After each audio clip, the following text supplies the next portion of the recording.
Ce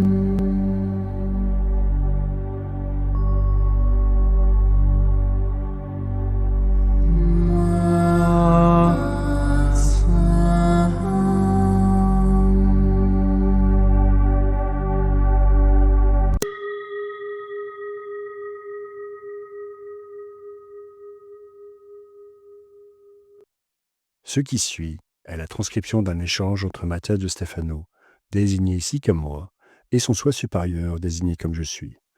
Dans cette capsule, la voix masculine incarnera le moi, tandis que la voix féminine représentera le je suis. Cette conversation intitulée Lien a été réalisée le 16 décembre 2020. Encore une journée incroyable dans la pyramide. Nous étions très nombreux aujourd'hui, une vingtaine de personnes. Je crois, tous autour de la chambre funéraire, et moi marchant au centre. Les gardes veillaient sur nous, et soudain, l'atmosphère est devenue très chaleureuse et contenue.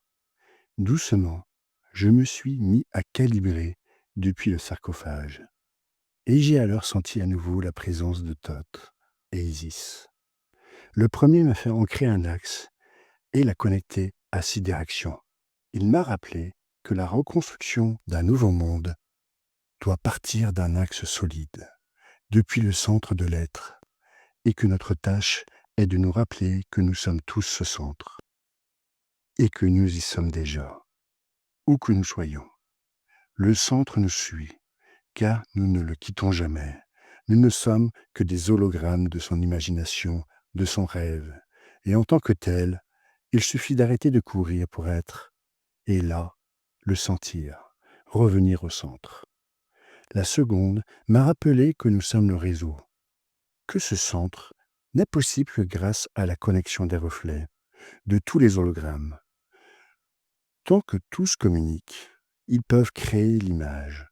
Je suis la mère divine, a-t-elle dit. Je suis la matrice qui relie tout. Je suis les liens qui donnent un sens à l'existence. Et j'ai pu voir la connexion entre toutes choses. J'ai pu sentir comment, depuis le noyau, nous étions tous liés. Lien du latin in laqueus, être lié, corde, nœud, en anglais link, de l'indo-européen cling, signifiant se plier, revenir. C'est ce qui maintient toutes choses connectées entre elles. Même si cette connexion semble parfois pesante. Nous sommes aujourd'hui en relation avec le plexus solaire dans la semaine émotionnelle, c'est-à-dire les liens créés à partir de l'émotion avec les autres. Et on entend souvent parler du concept couper les liens, se détacher, briser les chaînes, toutes des idées qui mènent à l'idée que les liens, les attaches nous rendent prisonniers. Comme ton ami islamique qui pense que Dieu nous tient comme des esclaves. Exactement. L'idée des liens nous renvoie d'abord à l'idée de l'enchaînement. La recherche de la liberté, de briser les chaînes, traverse l'histoire du physique, de l'émotionnel et du mental. Les croyances sont des liens. Les liens sont des liens. La survie génère des liens. Alors, comment considérer que les liens cosmiques ne sont pas la prison de ce Dieu? Comment se crée un lien? Eh bien, en reprenant l'image originale de l'univers, un point intérieur se projette vers l'extérieur, ce que nous pouvons voir comme une onde expansive qui génère un écho, revenant vers l'origine, se repliant, et par ce reflet, un conditionnement se crée entre les deux. Autrement dit, le -1, négatif, se projette dans un autre 1, positif. Mais ils sont identiques. Et leur lien n'est produit que par l'écho de l'expansion primitive. En d'autres termes, le lien a été produit par une cause qui donne lieu à un effet, lequel modifiera la perspective de la cause. Et ainsi, lorsqu'ils se verront, le lien s'appellera 2. Et lorsque le 2 se reflètera dans le -2, ils créeront le 4. Et ainsi de suite jusqu'à -4, créant le 8. Comme vous pouvez le constater, les liens ne sont qu'une idée projetée, un concept qui se fractalise par des échos, par des causes et des effets, par un va-et-vient pendulaire. Les liens sont une idée, un concept, modifiable uniquement si vous vous modifiez vous-même, car la seule chose qui maintient la dépendance d'un lien est l'image que le moi 1 projette sur le 1. L'univers est un être libre, éternel et infini, qui a créé le limité uniquement pour expérimenter les aspects de son potentiel. Plus l'expansion est grande, plus les possibilités sont nombreuses. Et ainsi, ce qui n'était auparavant qu'un être et son reflet est maintenant devenu un réseau, une matrice interconnectée, où chaque reflet génère les siens, déterminant ceux qui se projettent autour de lui. Cela donne l'impression d'un piège, de lien ou de lien appréhensif, presque comme une sorte de prison, dans laquelle vous vous sentez prisonnier, esclave du cosmos. C'est ce que ressentent certaines religions, car elles peuvent sentir qu'il existe une force supérieure et invisible qui détermine nos vies. Et cette force n'est autre que le lien divin, le reflet de la divinité elle-même, qui s'observe avec des millions d'yeux, nés d'un seul. L'existence est si simple qu'elle ne permettait pas de créer, de jouer. Ainsi le cosmos s'est compliqué lui-même pour profiter de l'expérience. C'est ainsi que nous pensons que revenir est également compliqué. Mais non, c'est très simple. Il suffit de se rappeler que nous sommes des reflets et que tout est un jeu de reflets et de regards. C'est seulement ainsi que vous trouverez la liberté de cette prison que vous vous êtes vous-même créée. Les liens qui unissent les chaînes de la création sont les maillons de l'ADN, les modèles qui se manifestent se multipliant encore et encore. La première structure, un tétraèdre, se multiplie sur elle-même en une chaîne spiralée, une double hélice, générant tous les liens possibles d'un être, délimitant son potentiel, mais enregistrant en même temps tout ce dont il est capable. Les chaînes, même qui nous semblent nous piéger dans l'existence, sont donc celles qui contiennent la force de notre expansion. Fais de ta plus grande faiblesse ta plus grande force. C'est pourquoi transforme la matrice en réseau. Aujourd'hui, Isis a dit « Réveille Manique en toi ». Manique est l'araignée tisseuse du rêve divin. Tout ce qui existe a été tissé par Manique. C'est son grand réseau. Ses 8 pattes sont les 4 espaces et les 4 temps. Ses 8 yeux sont l'éternité et l'infini. Son corps est constitué des 2 sphères qui composent la méiose, la Vesica Piscis. Son esprit était présent dans la mer, concevant sa robe, un magnifique tissu de soie blanche, qui relie les champs de tous les êtres vivants. Son tissu comporte 3 couches, le subconscient, l'inconscient et le conscient.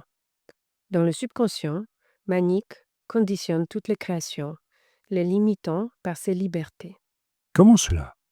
La capacité d'imagination infinie d'un être génère des croyances, un labyrinthe sans fin, de recoins à chaque coin, avec des courbes et des angles droits ou aigus. L'infini lui-même, qui vous donne la possibilité d'être ce que vous voulez, vous conduit à un piège sans issue que vous tissez vous-même en fonction de vos croyances et de vos préjugés. C'est là que les liens deviennent des ancres auxquelles le corps s'accroche, comme c'est l'issue.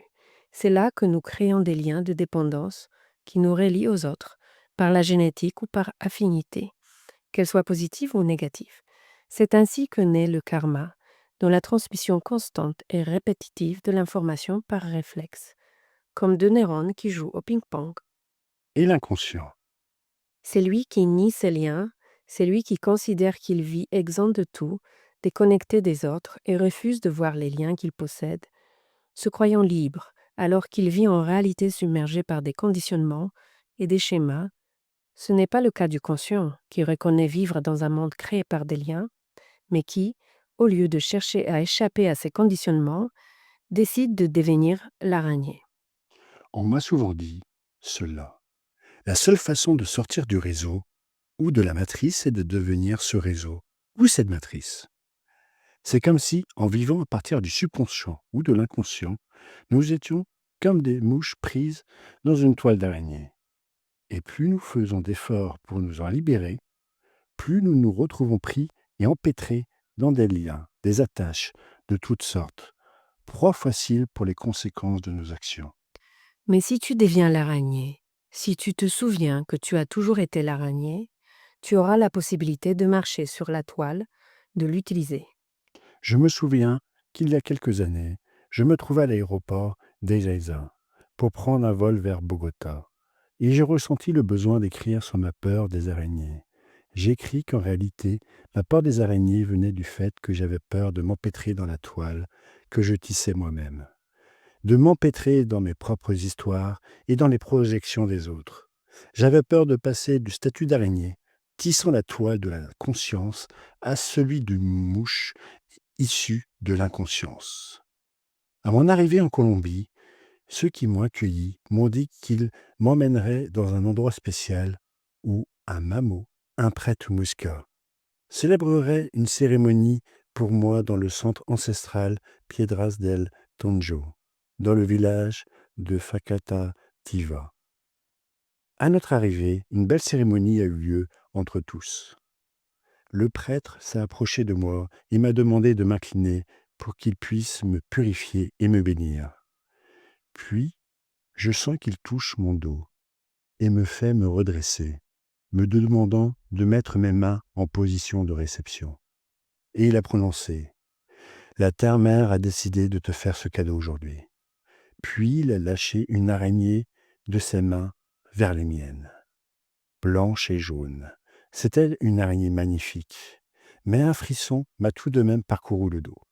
L'araignée a commencé à marcher sur l'une de mes mains vers mon bras, tissant une toile jusqu'à mon épaule. Puis, elle a grimpé le long de mon cou, contournant mon oreille et mon cou, faisant de même vers l'autre oreille. Elle est revenue vers ma poitrine et s'est arrêtée sur mon cœur. Après un moment, elle a tissé des cercles et a continué vers mon autre bras, revenant vers mon autre main. Je l'ai déposée sur le sol et elle s'est enfuie parmi les plantes. Je me suis retrouvé tissé sur toute la longueur de mon corps. La mère araignée m'a dit : « N'aie pas peur d'être connecté, tu es l'araignée. » Sa douceur m'a fait me sentir chez moi, enveloppé dans sa toile. Je ne me sentais pas piégé, mais protégé. Ce fut une expérience impressionnante. Les liens qui t'attachent à ce monde, les peurs et les attentes ne sont rien d'autre que les chaînes que tu t'es toi-même construites dans ton esprit. Te libérer de celles-ci ne les élimine pas, mais te transforme en tisserand. Cela me rappelle l'hymne argentin. Écoutez, mortels, le cri sacré. Liberté, liberté, liberté. Écoutez le bruit des chaînes brisées. Voyez le trône de la noble égalité. Écoutez humain, le sang universel, la libération du corps, de l'émotion et de l'esprit. Écoutez la transmutation de l'ADN. Regardez comment vous vous couronnez dans l'axe de la cohérence. Les plus grandes chaînes et les plus grands liens vivent dans votre corps et vous ne pouvez les libérer qu'en vivant pleinement. Chaque être est un reflet, un maillon dans la création qui crée la conscience divine. Vous ne pouvez pas couper les liens car en réalité ils n'existent pas. Ils ne vivent que dans la perception de votre esprit. Vous ne pouvez pas vous libérer de quelque chose qui n'existe pas. La seule façon de trouver la liberté est de devenir vous-même la liberté. Et ainsi les liens avec mon histoire, avec les personnes, avec le monde qui m'entoure, deviendront mes chemins, mon voyage vers moi-même, vers la connaissance de moi-même dans l'autre, vers mon intégration dans la connectivité. Ce qui me fait me sentir lié aux autres est la clé de ma liberté. Les liens sont les pulsations, les battements qui partagent l'information de l'être, les décharges électriques entre les neurones. Rien n'existerait sans les liens, rien ne serait perçu sans les liens. Vivre prisonnier d'eux ou créer à travers eux n'est qu'un changement de perspective. Le réseau de la grande araignée a besoin d'âme et d'esprit libre, tissant dans des corps légers, heureux d'être des tisserands et des tisserandes. Je prends toutes mes chaînes, mais cette fois-ci, non pas pour les briser, mais pour les transmuter. Et mon cri de liberté ne sera plus pour m'échapper, mais pour me rappeler que rien ne peut m'asservir à moins que je ne le permette. Le tissage est la liberté. Voyage à travers le tissage. Libère-toi en lui, et tu feras des liens, des ponts qui relient les réalités de ton propre être. Je suis le tisserand, je suis le réseau.